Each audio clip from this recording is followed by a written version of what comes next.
Uh, Let's begin our board meeting today, and I want to start with acknowledging the special purpose of this special board meeting, which is to present and discuss a major design-build contract for Phase 2 of the 2nd Avenue subway, which includes construction of tunnels and stations all the way from starting at 96th Street, but the contract starts at 116th Street, coming up 2nd Avenue, and then across to 125th and Park, actually going all the way to Lenox Avenue. There are no other matters on the agenda. So, as is our normal process, let's hear a safety announcement, and then we'll hear from public speakers. Good morning, everyone. Your safety is of the foremost importance to the MTA, so please listen to the following instructions. Please note that both exits are clearly marked at both ends of the room. If you see or experience an emergency, please contact emergency personnel stationed in the back of the room or call 911. Please follow all audible instructions or visible instructions on the screen if told to go to another floor or to evacuate. Please follow all instructions given by building personnel. If you have a mobility disability and need assistance evacuating, please see building personnel stationed in the back. Thank you and have a safe day. Thank you, Lucille. And Ruby, may we hear from public speakers now? Yeah, of course. Welcome to the Good morning.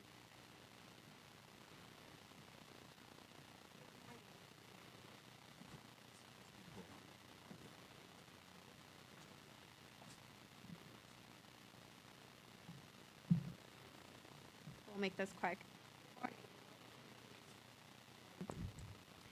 Public comment session. We have 6 members of the public registered to speak today. As a reminder, we ask that all public speakers adhere to the MTA's rules of conduct and decorum. Public comments must pertain to the specific items on today's meeting agenda. I would also like to remind speakers that in interest of time and fairness to all, we'll limit everyone to 2 minutes. Please be aware there will be a warning beep to remind you that you have 30 seconds to conclude your remarks. Our first speaker is Assemblymember Wright, followed by Chris Greif. Good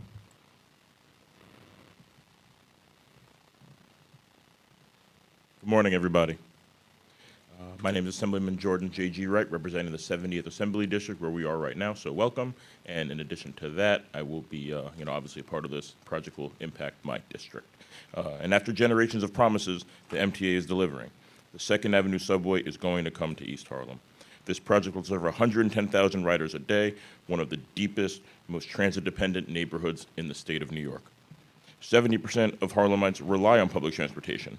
This neighborhood needs the 2nd Avenue subway, and today, awarding contract 2, the most ambitious phase of this work yet, the tunneling under Manhattan that will make this project possible.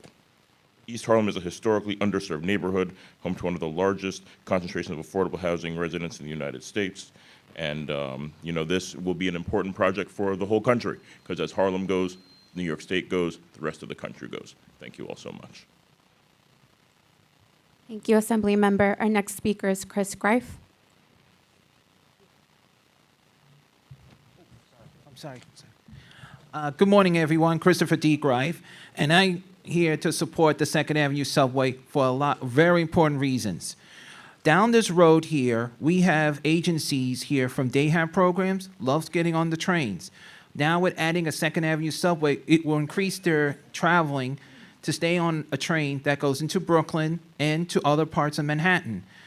I am very happy, and that's why I wear this hat, because when Phase 1 was completed, it gave me another way of getting home or going up to a station like 72nd, 86, and 96.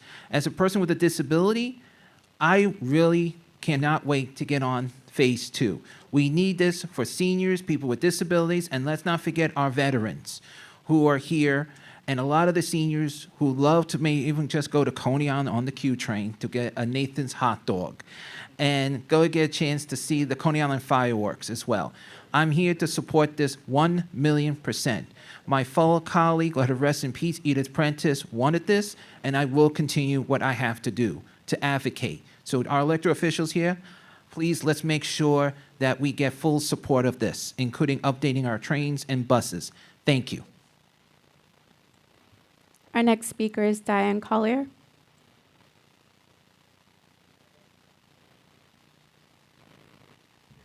Good morning, everyone.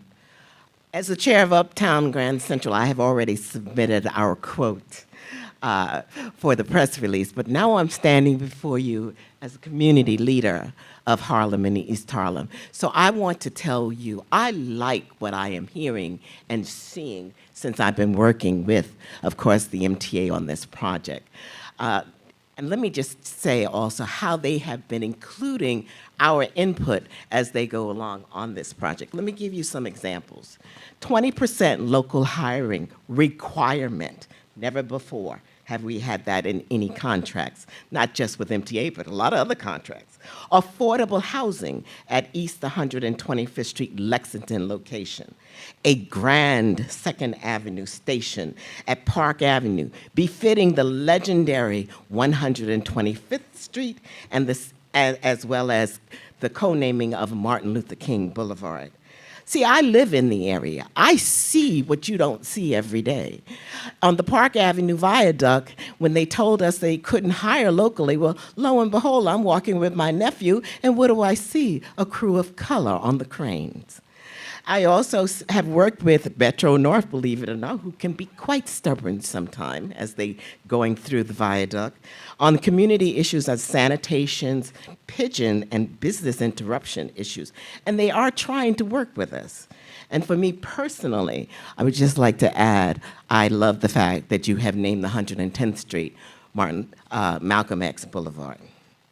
Thank, of course, to our Senator Cordell. I'm encouraged, okay? I really am encouraged. But are you where we want you to be? No.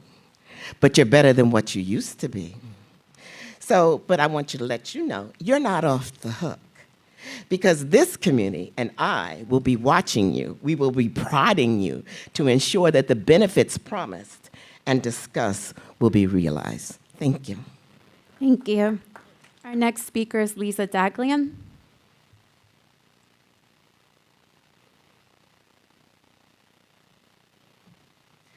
Hi, good morning. I'm Lisa Dagley, and I'm the Executive Director of the Permanent Citizens Advisory Committee to the MTA PCAC.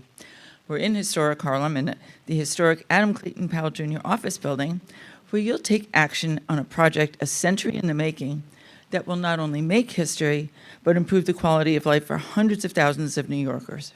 It's an excellent reason to extend Harlem Week. The 2nd Avenue subway has been an unkept promise for too long, especially for East Harlemites. Originally proposed over 100 years ago, we finally saw light at the end of the tunnel in 2017, but only to 96th Street. This contract will allow the next phase to move forward, keeping promises made when the 2nd Avenue L was demolished. And it won't be the 2nd Avenue subway construction we might have seen when shovels first went into the ground in the 1970s. Thanks to Governor Hochul's persistence and money, utility relocation and other essential preliminary work is already underway. The new contract that you will approve today is for tunneling and structural shells, but that's really a dry synopsis. Improved technology and equipment will allow for more advanced tunnel boring and construction. Labor agreements will mean $100 million in savings. Using and adapting existing platforms and previously created spaces means savings in both time and money. And using station spaces wisely will also help keep costs down, ensuring, of course, that there's parity among stations along the line. And the contract includes 20% local hire, which will benefit hundreds of Harlem residents. Much of the construction of this building did.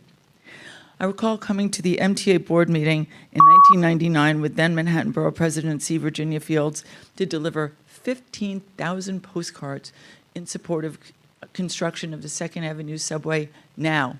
Then, today, we're going to be realizing construction to 125th Street. I cannot wait to get on board. Thank you. Our final speaker will be Senator Clear. Good morning, everyone. Good morning.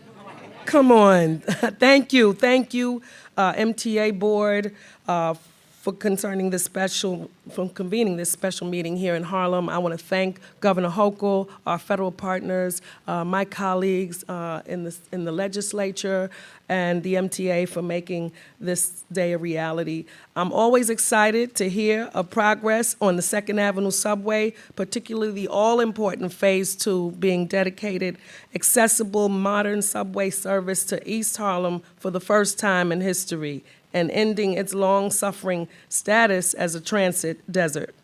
Our community deserves this. Those who have long called El Barrio home now have a wonderful place. They know it's a wonderful place to live, create, dine, and open small businesses, shop, go to school.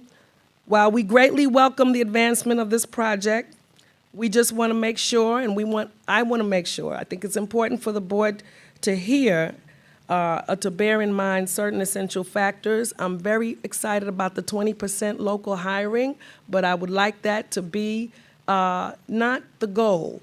I'd like really 30% to be the floor, and let us get as much local hiring as we possibly can into this project. This is the community that has suffered without transportation. This is the community that is in need of jobs. We want to make sure that we're hiring Black and brown people, that they can start careers that are good paying jobs, so that they can afford to continue to live in this community. So I really would like to have further discussions on how we can get that number up. We want to make sure that there's full-scale mitigation plans for noise and dust and pests and rats and other things like that. And I know that you're working with Diane Collier and the local organizations to make sure that we're mindful of that. Support our local businesses, arts, cultural groups, and all the existing institutions during construction. We know from the history of this construction that it can be a problem for a lot of the businesses. We've learned a lot of things, and I just want us to be prepared to make sure that we support our businesses in the very best way we possibly can. And as long as we have clear and compelling plans in place to address these issues, I know it's going to be a great project. Thank you so much. I got to shout out Malcolm X Plaza. The community is just really reeling over that, and I know they're going to be reeling over the Second Avenue subway, especially with the jobs and possibilities of business opportunities that can come to this community, as well as housing. Let's not forget that. And we want to make sure that people in this community can afford to live in that housing. Thank you. Thank you, Senator. Chair Lieber, that concludes our public comment session. I want to thank the public speakers who are folks that we work with all the time, and especially the elected officials who have been advocating for this project for a very long time and are great supporters. So we do look forward to working with you, Senator, and your colleague in the Assembly who spoke, and all the electeds to make sure that we execute this project as a model for how we can do things in tandem with the community. And a special shout out to my old friend, Diane Collier. We worked, when I came to the MTA, running the construction operation that Jamie now heads so ably. We got to know each other very quickly and have been waiting for this moment together for a very long time. So real big tip of the hat to the folks at Uptown Grand Central and everybody who works on the 125th Street corridor to make things come true. We're going to take a very brief pause before we move to the business of the meeting, a little logistics pause, and be back in a matter of a couple minutes. Thanks.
First of all, I got to say, Governor, thank you for having us at the Harlem State Office Building.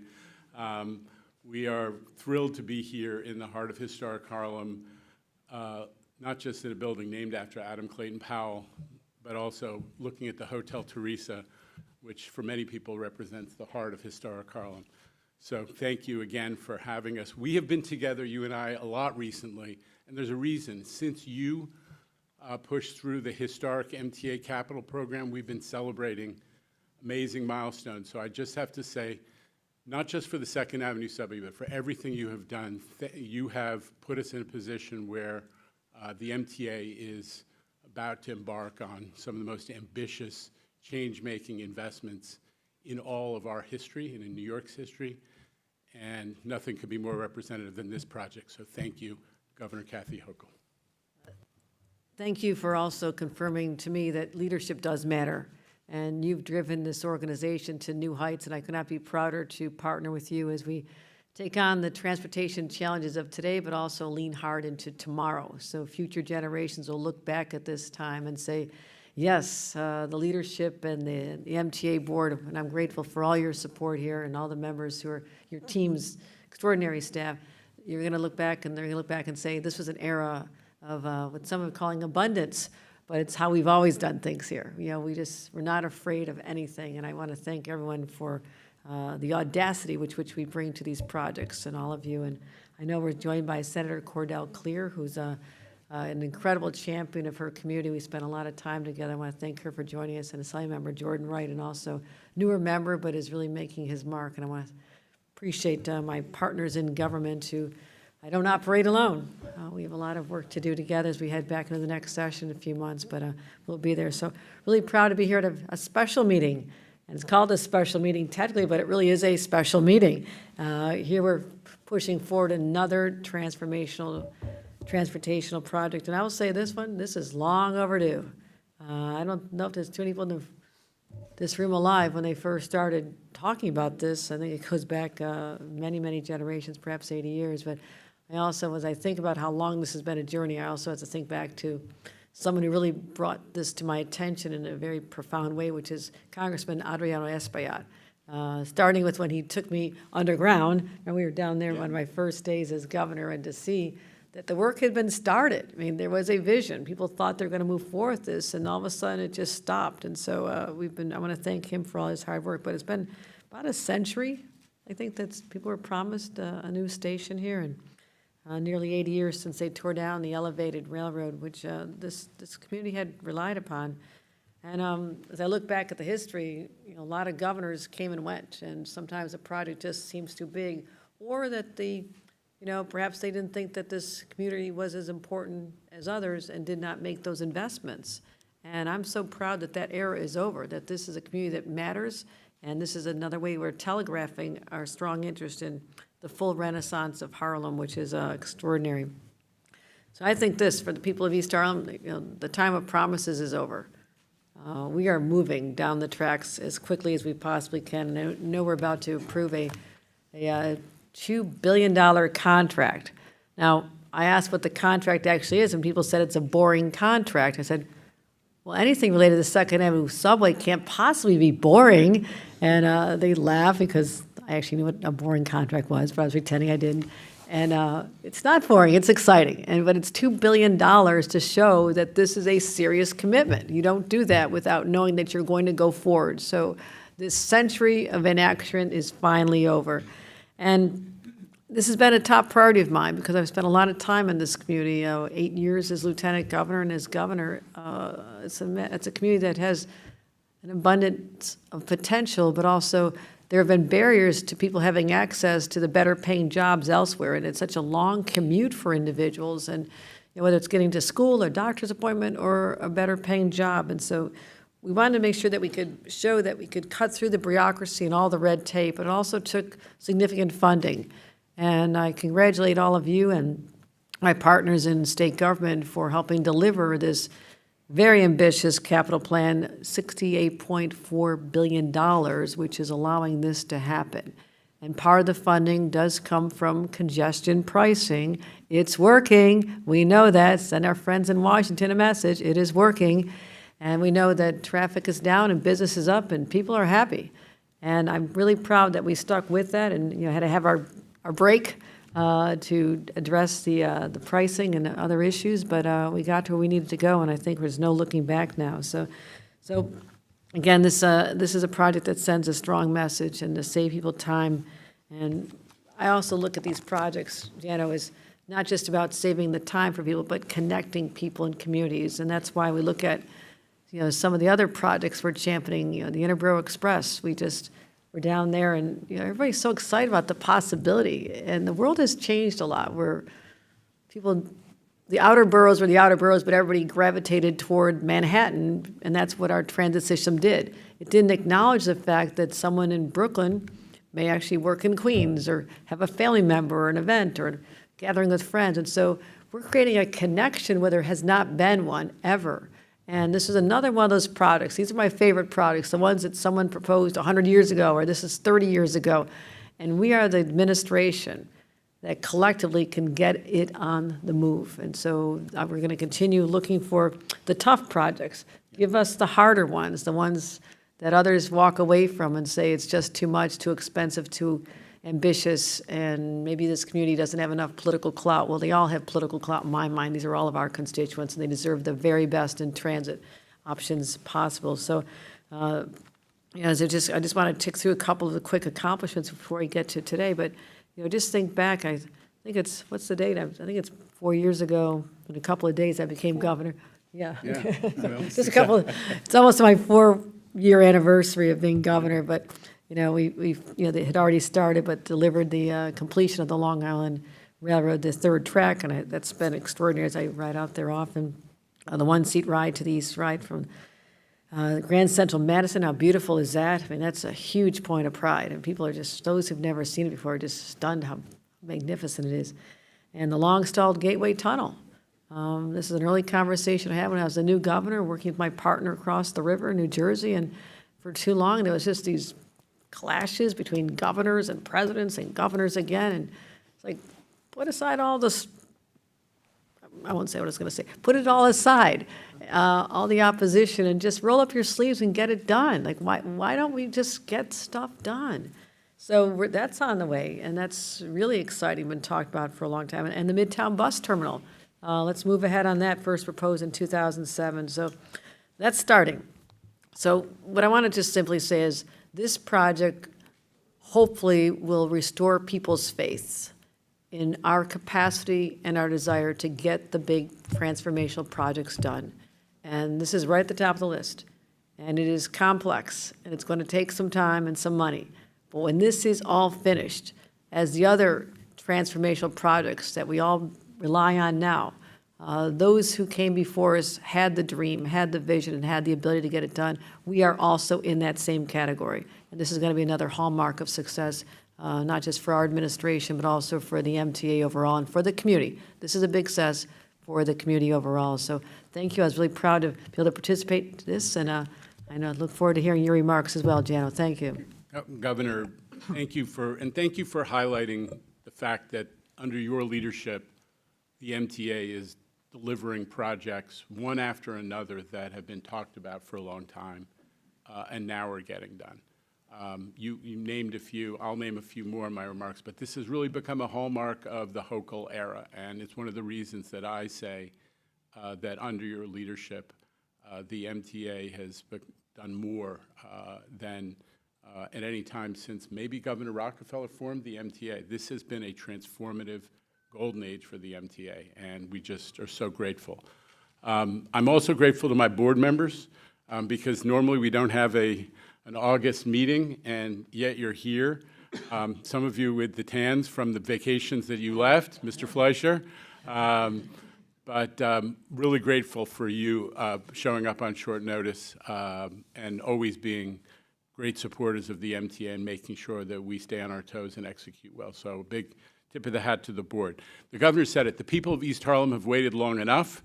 The contract before us today would be the largest tunneling contract ever awarded by the MTA, and the first of its kind, Governor, to do use the design-build methodology, which is the way that we now take really complicated projects and make sure that you don't have the designer and the people who are doing the building run into each other and argue about what's viable, but using that unification of design and construction to make sure we do it as quickly and efficiently as possible. This project, ladies and gentlemen, damn good investment. Big number, damn good investment. It is in the same price range. You know, there's always been debate about the Second Avenue Subway Phase 1, because Phase 1 did show many of the shortcomings of the traditional way of doing projects. This project, not only is it design build, but it is on par price-wise with international major tunneling projects, and it is by far the lowest cost per rider of any heavy rail project in the United States. People sometimes like to talk about cost per mile, but a lot of our cost is driven by the fact that we carry so many more people in these projects than anywhere else, and that is indicative of why this project is important and why it's such a good investment. I want to thank Jamie, who's going to speak in a few minutes with some more detail on the team for working around the clock to get this done while managing the utility relocations. Another step that we learned from the first thing, we got to move the utilities, a lot of which are from the 19th century, out of the way before you start actually trying to build and bore the new tunnels. That has been a cost savings and a schedule savings to this project. But SIB, Kurt, Sean Fitzpatrick, Mitch Schwartz, many others, is a huge team that has brought us to this moment. We're not afraid to do the hard stuff, Governor, just as you say, under your leadership. With a $68 billion capital plan, we have the opportunity to create a better system for 15 million people who depend on the MTA to live their lives. You always say it. It's about time savings. It's about a little extra time for exercise or whatever the things are that you value in life. And it also is the engine that powers this regional economy. Golden age for the MTA, not just the IBX, which you've talked about so eloquently. Metro North Penn access through the Bronx, a project that we are forging ahead on, though we are struggling a little bit because Amtrak controls the right-of-way, and that's always a drama, but that is a huge and important project to connect the people of the East Bronx to jobs and education and medical care and everything the region has to offer. You talked about the amazing benefit of these investments in Long Island that have taken place, third track, double track, Grand Central Madison, and how it's all paying off. In the month of July, the Long Island Railroad carried over 90% as many people as pre-COVID. Even in the era of hybrid work, Long Island Railroad is pushing pre-COVID levels ahead of every other mass transit operation in the United States, and so much more. We couldn't do it without your partnership. I've talked a lot about that, but I have to make an acknowledgement. The federal government is supporting this project. Not only the Biden administration greenlighted it, but this new administration under President Trump has also included it in their budget, and we need to acknowledge their support and partnership as we move forward as well with newly confirmed FTA Administrator Mark Molinaro. But a big thanks to, as you mentioned, Congressman Espaillat, who has been, passionate supporter of this project, but also Senator Schumer, our guardian angel in Washington, and the entire New York delegation. I just close by saying that, we are perennially, the MTA is perennially looked at to do more and to do better. And we are doing that. Ridership is up. We've helped to support the revival of the Central Business District, which was an early priority of yours 4 years ago. Service is better without getting to every little detail. On-time performance across the board is much better. We're getting projects done. And in the Hochul era, we're making transformative investments like those we have today. So with that, I'm going to turn it over to Jamie Torres Springer, but again, a huge thank you to Governor Hochul for hosting us and for being with us all the time. Thank you very much. I do want to just say one more thing. You neglected to talk about how safe the subways have become. Every single train having a camera. Yeah. That was a huge priority. As I said, we have to get that done. So I tell people you're being watched. Make sure that you behave yourselves. And the fact that I believe it was July had the lowest crime rate Yeah. in recorded history on our subway. Also where the state is covering the cost of 2 NYPD officers every night, covering the cost of their overtime every night on the overnight trains, and so crime is going down. So what we're doing is talking about infrastructure today, but there's also the psychology of the subway system and the MTA overall, which I believe is trending in a much better direction, as at least the statistics bear out a story which is far more positive than it was when I first became governor 4 years ago. So thank you to everyone and your entire team for making that success happen as well. Thank you, everybody. Really appreciate what you do. Enjoy the rest of your summer.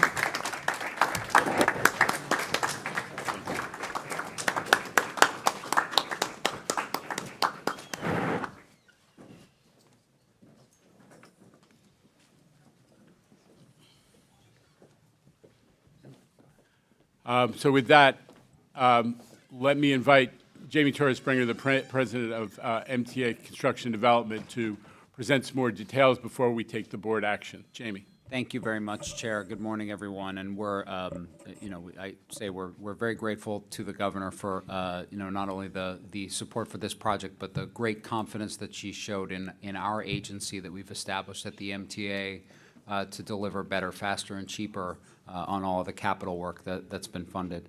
I'm very proud to be here to announce major progress on the 2nd Avenue Subway project with the proposed award of the tunneling contract. I do have some slides that are going to pop up any second now, I'm sure. The day is a long time coming. The history is well known here, and the governor really highlighted it, so I won't dwell on it, but proposed in 1929 and sidelined by the Depression, sidelined again during World War II, even though the elevated was then torn down during that decade, sidelined again in the 1970s because of the city's fiscal crisis. The promise was left unfulfilled for almost a century. And of course, Phase 1 opened in 2017, and we talk about some of the delivery issues that we have overcome with this second phase, but that's been a great success. But the residents of East Harlem, the most transit-dependent community in the city, have been left without subway service until now. I'm sure the slides would make it all more compelling. but Okay, that's why don't we give our friends in the IT department a chance to get the slides up? So you can make a presentation and actually the one you intended to make. Thank you. All right.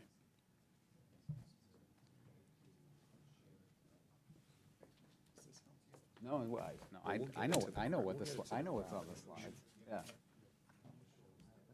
Yeah, that's okay. Yeah. Oh, here we go. That's great. Looks like the slides have joined us by Zoom. So I'm guessing that I can't click on this, but here we go. Okay. So as I said, the history and the promise of 2nd Avenue Subway left unfulfilled until now. The people of East Harlem deserve this service. With 70% of residents using public transit already, it's no surprise. We anticipate more than 110,000 daily riders on top of the 200,000 that we added riding Phase 1 today. These commuters stand to save up to 20 minutes each way on their commute with direct access to the west side of Manhattan. And the extension improves our regional transit network. The governor touched on this as well in significant ways, better connecting Metro North service and providing relief for the 4, 5, and 6, the Lexington line. The chair spoke to this. This is all what makes this project one of the best investments in transit out there in the world right now. We're often asked about the per-mile cost of this, and we've been very vigilant about keeping costs under control. I'm going to get to that in a moment. But the cost is really driven by the high number of riders that have to be accommodated in stations and with life safety systems. The right way to measure the value for a project like this is cost per average daily rider, where this project, as you can see, is the most cost-effective mega project in the United States and ranks in line or ahead of major world investments. So that's why we aren't waiting to deliver this tremendously valuable project anymore. Thanks to the governor and thanks to the leadership of the MTA, we're delivering it In 2023, we reached the full funding grant agreement with the federal government, matching $3.5 billion of state investment funded by congestion relief. We're consistently meeting the milestones that we have set. In 2024, we started work on Contract 1, early works and utility relocation, a vital first step and a lesson learned from Phase 1. Get those utilities out of the way as quickly as we can and as far in advance as we can so that we can come in and get the rest of the work done. Today, we're announcing something a lot bigger, the award of Contract 2, which will, it's been said, construct the physical station areas at 116th Street and 125th Street, adapting the existing 1970s tunnel at 116th Street, and then digging the tunnel in between 116th and 125th, also excavating the spaces that we need for life safety systems and station entrances along the way. We've been preparing for this moment for years. Let me take a moment to talk about how today's award fits into our relentless focus on delivering better, faster, and cheaper at the MTA, the new MTA. First, we created C&D as a capital agency to tackle big, complex projects like this. And I'd remind the board that since the creation of C&D, we've saved $3 billion across the capital program. We've built an experienced team of industry-leading experts, a couple of them sitting next to me today. The individuals leading this program bring nearly 200 years of collective experience running mega projects across many countries and continents. I'm joined today by our program executive, Sib Rizwan, who comes to us from most recently running $1 billion underground transportation project in the Middle East, and a tunnel expert who's the executive for this contract, Kurt Egger. We'll hear from them in a second. We've worked relentlessly across the 2nd Avenue Subway Phase 2 program to control cost and schedule by only building what is really necessary, not a single square foot of back-of-house space that isn't required, by reusing the 1970s tunnel that was left to us, as we mentioned. Among other measures, those have already generated $1.3 billion in savings. And as Jano said, this is a design-build project, which means we have had full engagement from the contractors who really know how to get projects built and will continue to do so with this award. And we used a related best value procurement method, as you'll hear from our general counsel in a moment, that included dozens of meetings and opportunities for the competing proposers to suggest ways to deliver the project more efficiently. We've had the top builders in the industry and the top public capital delivery and contracting officials sitting at the table for months figuring out how we could use cutting-edge means and methods to deliver this project. Kurt, can you give us a couple of quick examples of the innovations that have come out of this? Yes, so You need a microphone.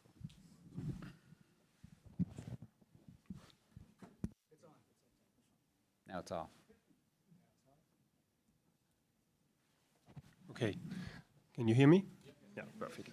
All right. So in our discussions with the contractors, we have brought up several cost savings, and two of the major ones were the elimination or the reduction of cross passages from 6 to 2. Cross passages are the connections between tunnels that are particularly difficult to build, since you have already tunnels built by the tunnel boring machine, and you have to break into that liner that they leave behind to make these connections. So a reduction of the number is a major cost and time savings.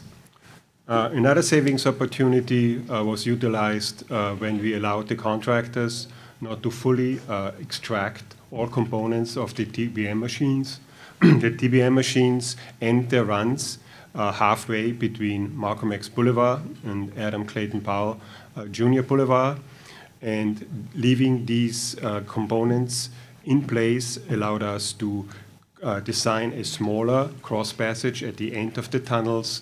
And since this is a particularly difficult ground, this resulted in cost savings and schedule certainty. So these were the two examples. Great, thank you. And in addition to those innovations, we've also been working with and really pushing partners in labor to make sure that we deliver the project as efficiently as possible. That means increasing productivity and getting more out of each hour of work while maintaining excellent safety standards.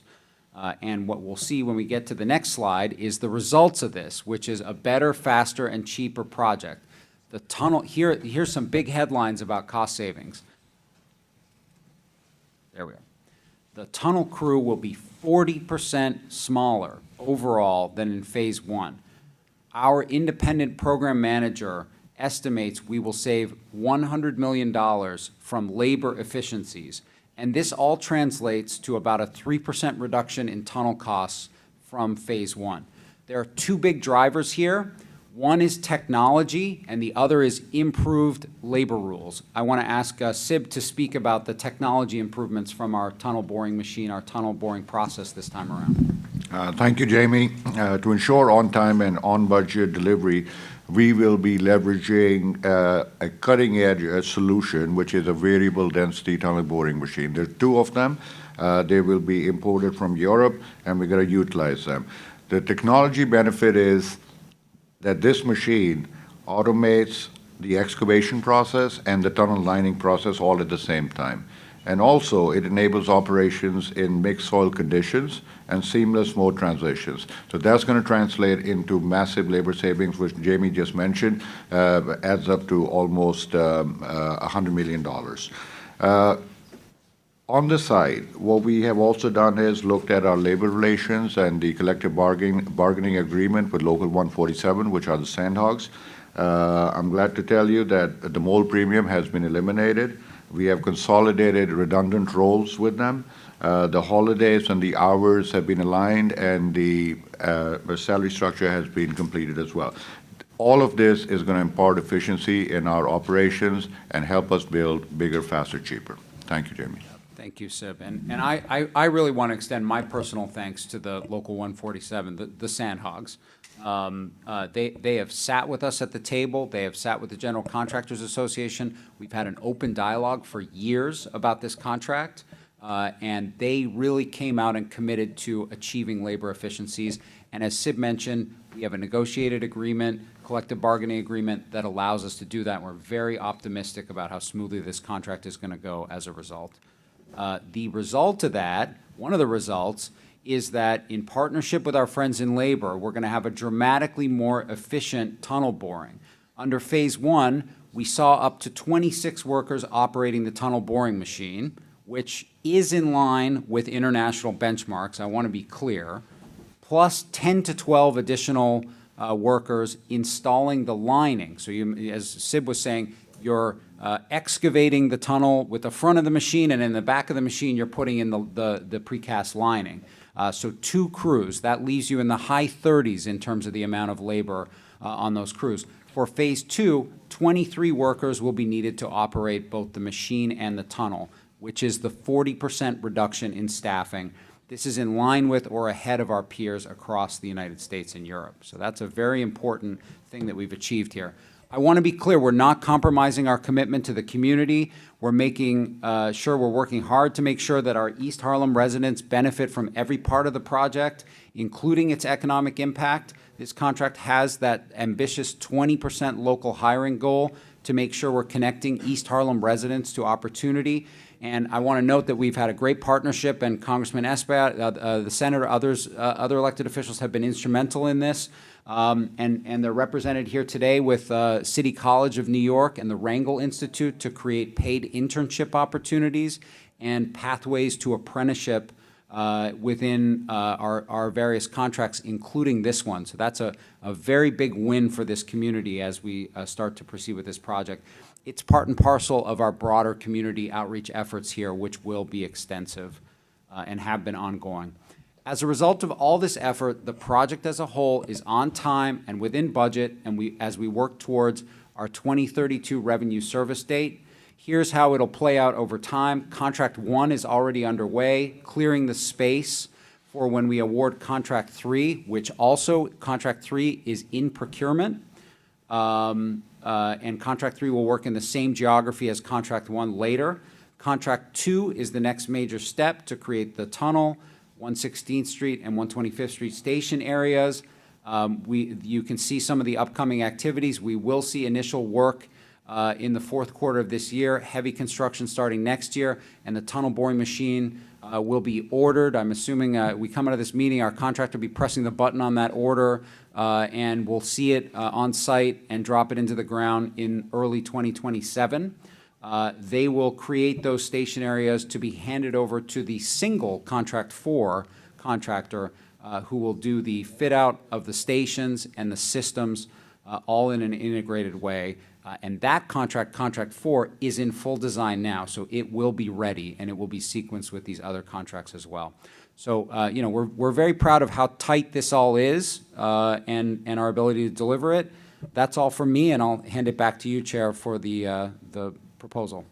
Okay, so we're going to hear from the General Counsel actually formally presenting this as an item for the board to act on. But I just want to underscore a couple things because, you know, we make presentations and a lot of information flows very quickly. But those of you who have been with, you know, us for a couple of years know that we had to learn a lot from the shortcomings of the first Second Avenue Subway project. So the key things you've heard from Jamie are figuring out how to use the workforce more efficiently, how to use technology. I mean, think of the significance. Not only are we boring the tunnel, but the same machine is coming in behind it and lining the tunnel with precast concrete. That is how you really save. We're talking about a 1/3 savings in workforce. That's a dramatic savings. Putting on top of the fact they've renegotiated with the sand hogs about all kinds of efficiencies and so on. Do not underestimate the significance of that. I talked about it earlier, that we got the utilities out of the way.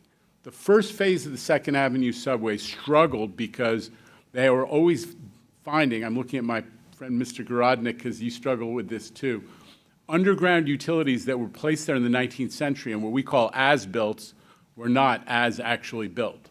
All kinds of things were discovered. All kinds of things were discovered about where buildings encroach on the public way, the structure of underground buildings and cellars encroaches on the public way.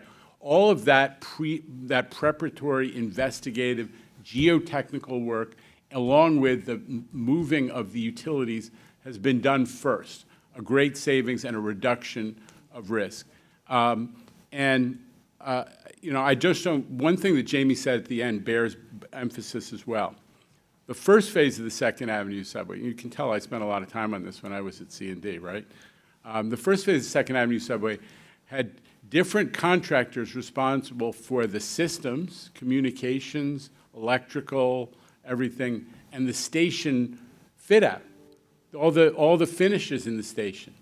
You have two contractors basically working in the same space in the stations, and they ran into each other again and again and again, and it created delay after delay and cost after cost.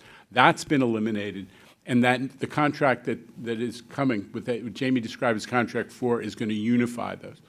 All of these things are dramatic improvements that are based on the learnings from, we all love, I mean, those of us who live on the Q line especially, but we all loved Second Avenue Subway Phase 1 for the extra mobility it delivered. Changed people's lives who get to use that and don't have to hoof it all the way to Lex. And it also spread out the crowding on the Lex line, which is a huge capacity improvement for our system.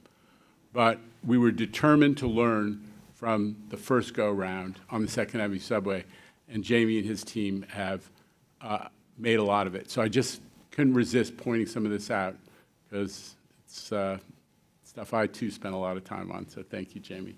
Evan Iceland will present the item. Thank you, Chairman. And to point out, as we go into the business, we do have a quorum today, so. Yeah, important point. We have a quorum of the board. So I'm very excited today to be presenting two items in furtherance of Phase 2 of the Second Avenue Subway project.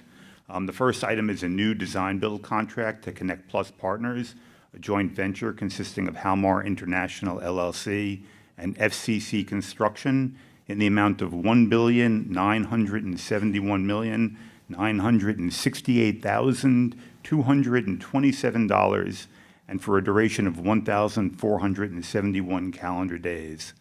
This contract, which we refer to as Contract 2 of Phase 2, provides for the construction of 2 bored tunnels and associated cross passages, the rehabilitation of existing tunnels, the excavation and construction of 7 shafts for the future ancillary buildings and station entrances, and the construction of the structural shells for the 116th and 125th Street stations.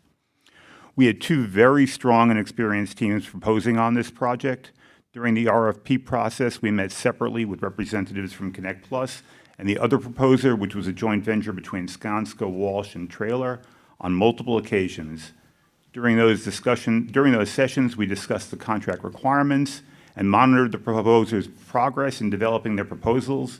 In addition, we solicited from each of the proposers suggested changes to the contract documents. Those are referred to as alternative technical concepts, or ATCs, those that might reduce costs, shorten the project schedule, and/or mitigate risks. And both proposers submitted multiple ATCs suggesting revisions to both the technical requirements and the commercial terms, and we met with each of the proposers to discuss their respective ATCs. And then the MTA evaluated those ATCs, and we considered whether there were cost or schedule savings and the added risks that might be imposed by them. And we approved some of them, we approved some with conditions, and we rejected others. But in the end, over 30 of those ATCs were approved. Both proposers then submitted technical and price proposals, which incorporated the approved ATCs. The selection committee evaluated the proposals and invited both proposers to participate in negotiations. We went through 3 rounds of negotiations with each of the proposers, and at the conclusion of each round, we clarified the RFP documents and we sought revised proposals. And after the 3rd round, we asked for best and final offers, and we told both proposers that we'd be making a selection based on those best and final offers. Upon receipt of the best and final offers, the selection committee met and unanimously concluded that Connect Plus partners offered the best value to the MTA.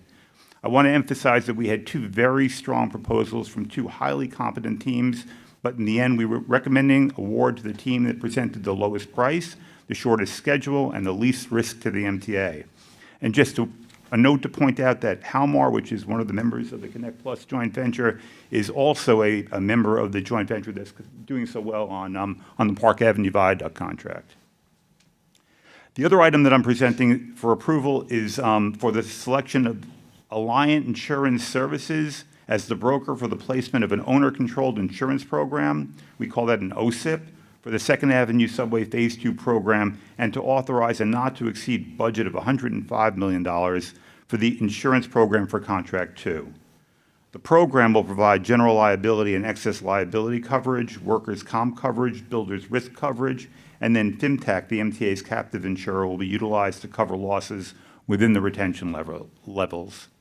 As a quick refresher, an OSIP is a centralized insurance program in which the project owner purchases and controls the insurance coverage for all qualified contractors and subcontractors working on the project.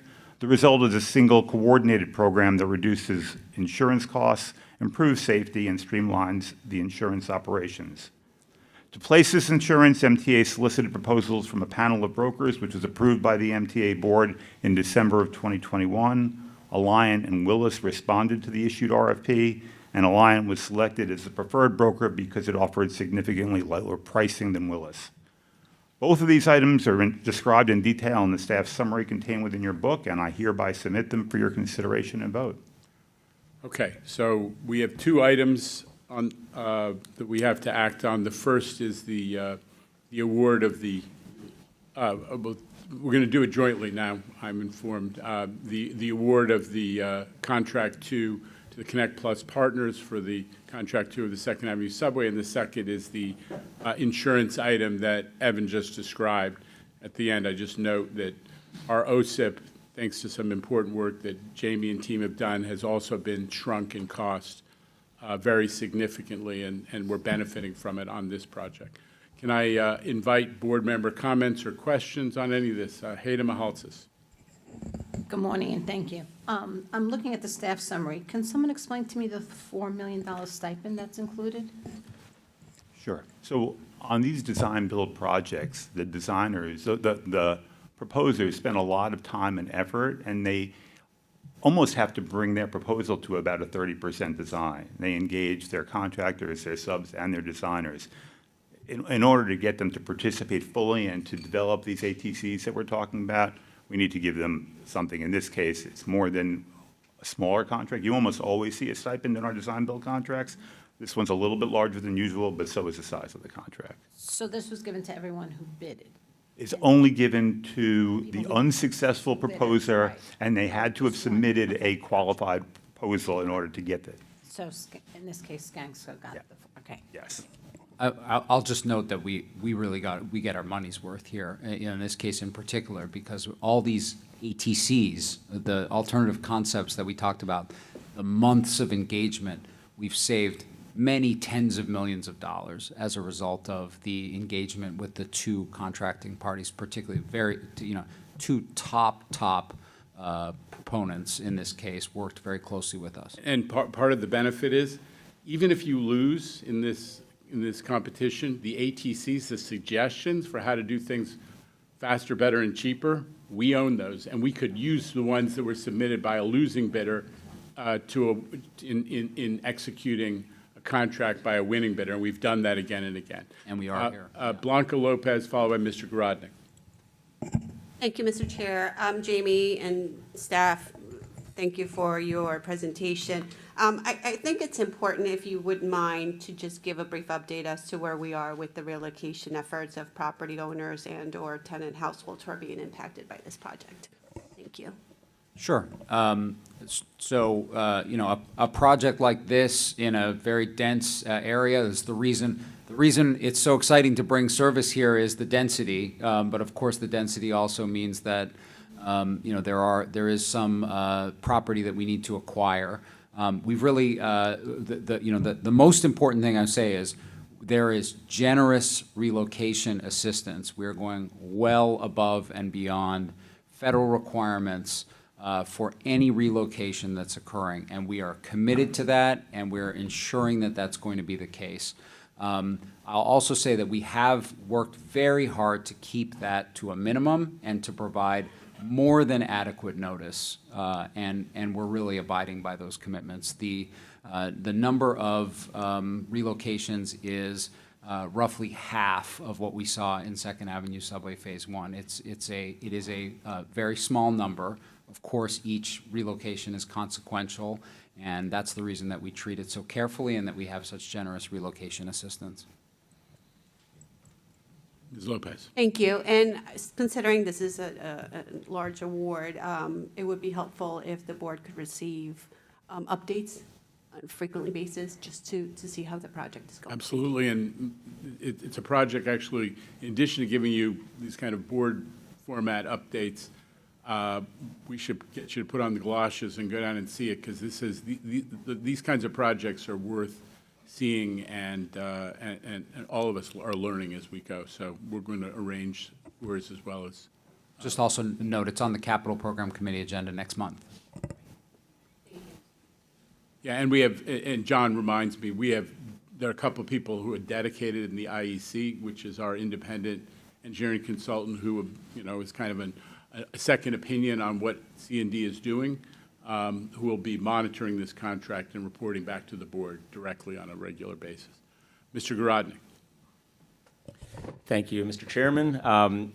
First, I wanted to recognize the learning that has happened since Phase 1. As you noted, there was complexity there. I represented the neighborhood in the city council and remember the electrical utility and other relocations that slowed things and made things complicated. So this is a real improvement. I wanted to just express my enthusiasm for this. It's a transformative investment that is not only critical transportation infrastructure, but it is also an economic development initiative. The opportunities that it presents are vast. Access for East Harlem residents, the 100,000+ people who will be able to ride this extension and this subway every day, but also the opportunity that it presents for jobs and also for housing. There is even a project already underway that we are working with the MTA on in the city that will be housing right above the entrance and exit for this extension at 125th Street. So this is transformative in a lot of ways. It will be great for this neighborhood, great for the city. So I am going to be enthusiastically voting yes today. Really appreciate that. Thank you for not just what you're doing today, but the leadership that you displayed through that first phase of Second Avenue, which, as I say, we all are benefiting from, but was tough going at some points in that project. Mr. O'Donnell, followed by Mr. Glucksman. Thank you, Chairman, and congratulations getting this to the starting line, right? So well on its way. So, Jamie, can you tell us exactly the number of relocations? I believe the current number is 33 units, but we'll confirm. Okay, thank you. Also, I'm pleased to hear of the interns that are going to be involved with this and our partnerships with the local colleges. That's very important. Thank you. You know, I'm nattering on a bit, but I just want to say what Jamie said about not only doing the internships, but making sure that the jobs that the local hiring jobs have a pathway. I'm looking over at my friend, Mr. Leathers, have a pathway to apprenticeships. That's the way to make sure that those kids or whoever it is of whatever age have a long-term middle-class lifestyle opportunity. It's not just hiring somebody to work on one project and, you know, maybe be a flagger or hold the stop sign or whatever, but to get them into the union so that they can have a long-term career with a trade is part of the goal for this project. And you're gonna see us doing a lot on that front, working with the Wrangell Institute at City College in large part. Mr. Glucksman. Thank you. Great project. When I worked at Transit, we had very little minor involvement with the tunnels that you're going to finally expand. I just not familiar with the term cross passages and how is it going to affect the riders? Jamie, do you want to? Yeah, what was said is just that because we're boring 2 tunnels, so we do need some, we need some connection between the tunnels, but we've been able to keep them to a minimum. It won't have an impact on riders.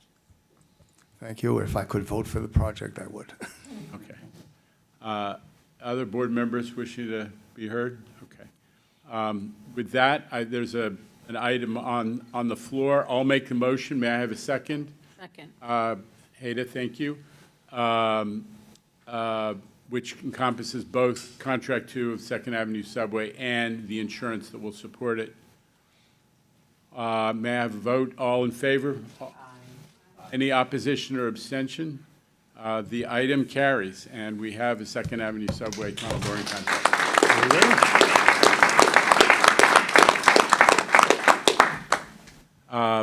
That honestly concludes the agenda for this this very abbreviated special board meeting. It is August. I just want to say again a huge thank you to our board members who drag themselves in from wherever they are, some closer than others, Ms. Soren. But really appreciate folks making themselves available so that we could take this really important action and do it on time.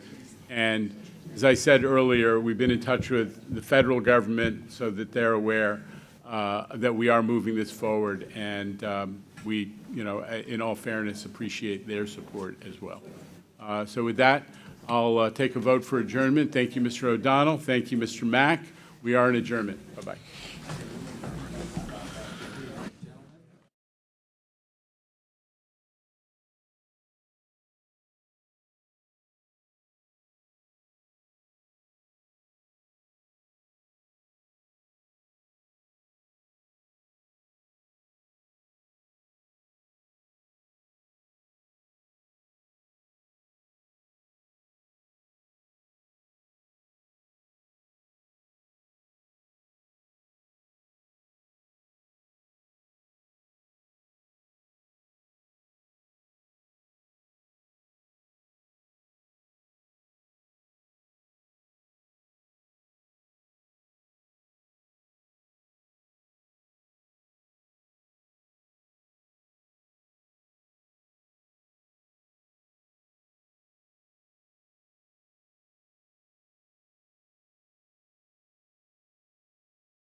Is this, oh, there we go. It's fired up. All right, everybody, we just got a few minutes. Jano's schedule is extremely tight. You can thank Dave Colon right here for getting us all together, because Dave called me over the weekend and said, we got to do a gaggle. So we're doing a gaggle. The first question is to Dave Colon from Streets Blog right here. Dave. Let me at least highlight the fact that I'm joined by Jamie Torres Springer, President of MTA Construction Development, CFO Jay Patel, and Sib, I'm not going to say, Rizwan, who is the program executive, overall program executive for Second Avenue Subway Phase 2, coming off a couple of mega projects in the Middle East. So with that, Tim, back to you. Hi, Jano. I have a question not about the Second Avenue Subway, a less happy occasion here. Can we do on topic first? I mean, Well, I'll tell you what. Let's go to Dave first. If we may, sir. Okay. One question, then we'll go on. It's important. Streetsblog has found out that the Tremont Avenue busway, which was supposed to go in this spring, was given a hard red light by the Adams administration recently, and I'm not sure if. Just wanted to ask if you'd been made aware of that by your partners in the Adams administration, and if you're frustrated by finding out that another busway project is apparently not happening.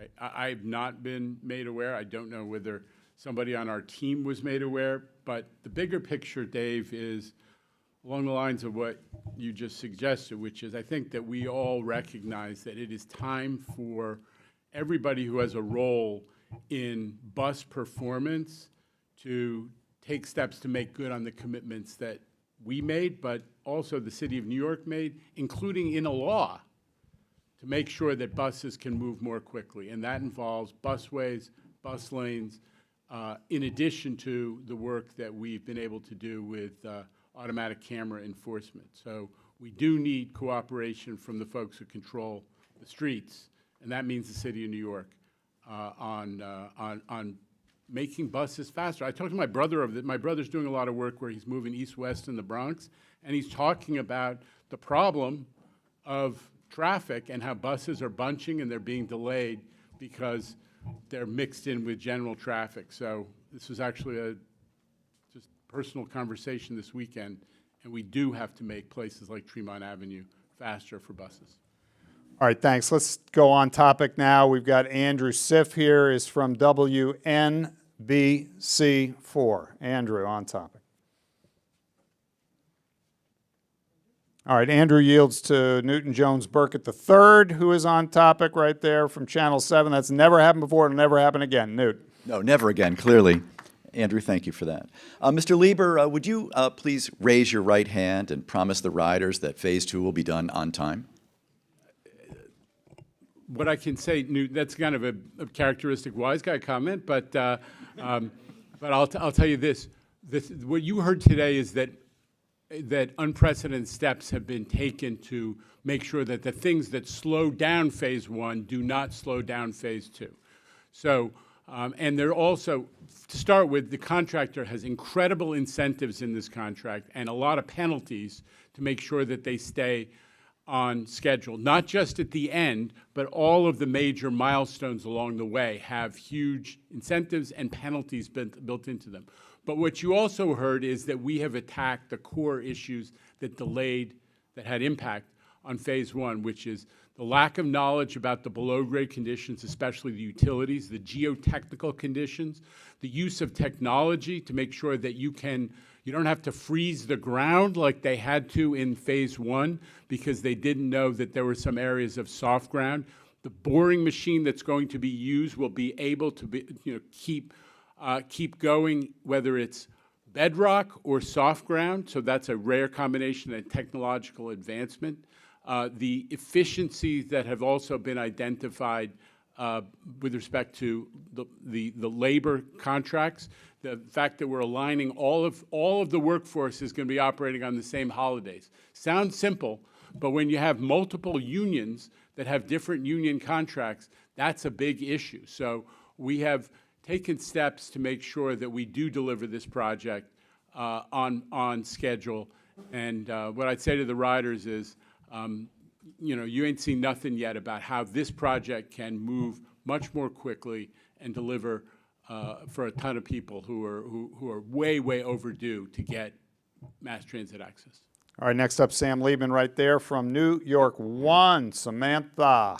Hi, just a technical question. The governor says there's a savings of 10% over the last phase, but you've also said it's a 3% savings. So what is the correct number?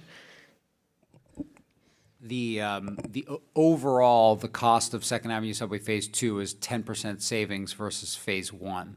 That includes, as we've mentioned, the $1.3 billion that we found from improving the scope, not building anything we don't need to build, reusing the old tunnels, bringing the contracts down to a much more manageable number where they're not going to get in the way of each other. That's an overall savings. And then we find that our tunneling cost is a 3% savings over Phase 1. And that's really driven by the fact that we have crew size that is going to be 40% smaller. All right, back to the West Coast where Evan Simcoe Bednarski is standing by from your New York Daily News. Evan. Good morning. Unsurprisingly, maybe a bit of a technical question, but the plan to leave pieces of the TBM in place when they finish their run. I understand that there's still a lot of planning and a lot of study that needs to go on before there's any kind of serious consideration of a westward expansion, but will those pieces in place be an assistance if you decide to keep digging, or because there's some partial deconstruction of the TBMs, you're only leaving some parts in place? Is this mostly a cost savings matter? Yes, they would be of assistance. Thank you. All right, back to Haley Brown. We're on topic, right, Haley, from the New York Post. There we go.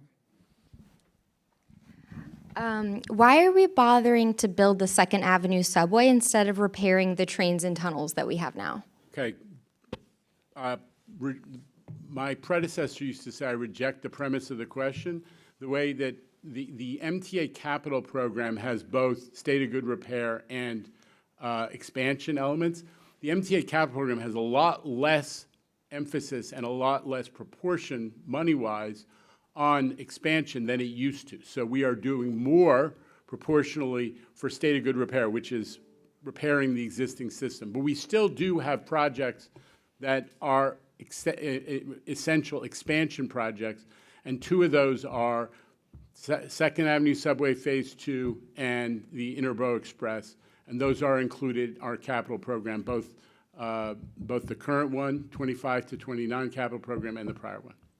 All right, Ramsey Khalifa right here from WNYC Gothamist. We're also on topic. Ramsey. Good morning.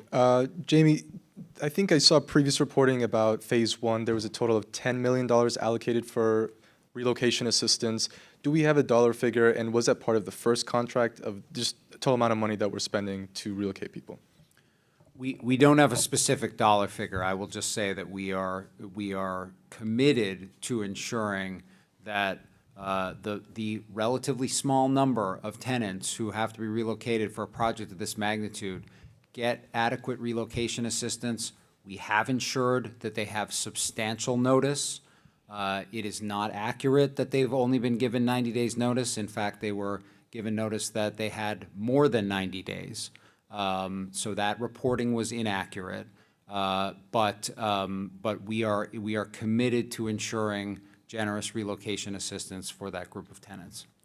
All right, swinging back to the East Coast, we got Greg Mocker standing by there from your news at 10 on Pix 11. On that same topic, how were you able to reduce the number of relocations? Was it due to the design or the differences from Phase 1? Yes, it's through the design, we were able to undertake some acquisitions that are larger scale, vacant properties. For example, the Pathmark site that Chair Garodnick mentioned will become a source of very significant new mixed income housing over the course of the project. So some of those larger sites, and then figuring out how to build the tunnel efficiently underneath 2nd Avenue, underneath 125th Street, and the ancillary buildings that accompany it.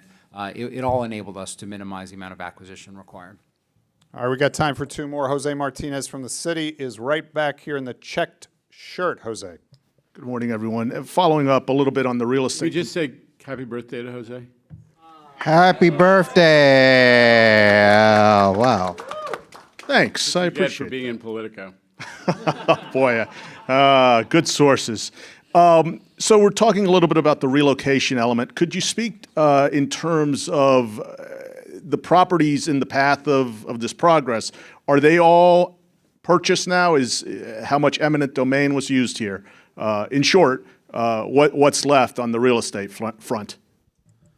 We're working our way through it. There's again, it's a handful of properties that we haven't yet acquired, and then there's a set of easements that we require and agreements to underpin property or put vibration monitoring on it. So we've got a great team that's working on it, and we're making progress. The way I'd summarize it is it's not in the way of any of this work getting done. It's an important point, though, Jose. Again, if you look back at the press covering Second Avenue Phase 1,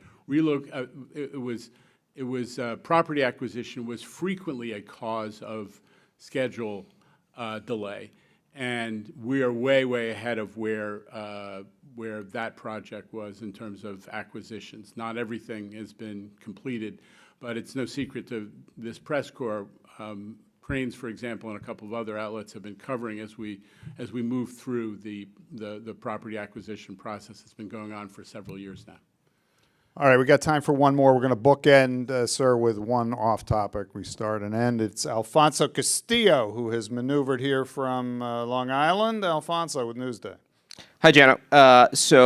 Last week, the National Mediation Board released 5 Long Island Railroad unions from mediation. The next step, short of a presidential emergency board, could be a strike. Does the MTA plan to request a presidential emergency board? And also, I'd just be interested in your thoughts on where things are. Listen, I premature for me to answer the question, and that is obviously a decision that would be made in tandem with the governor, who's part of the PEB process.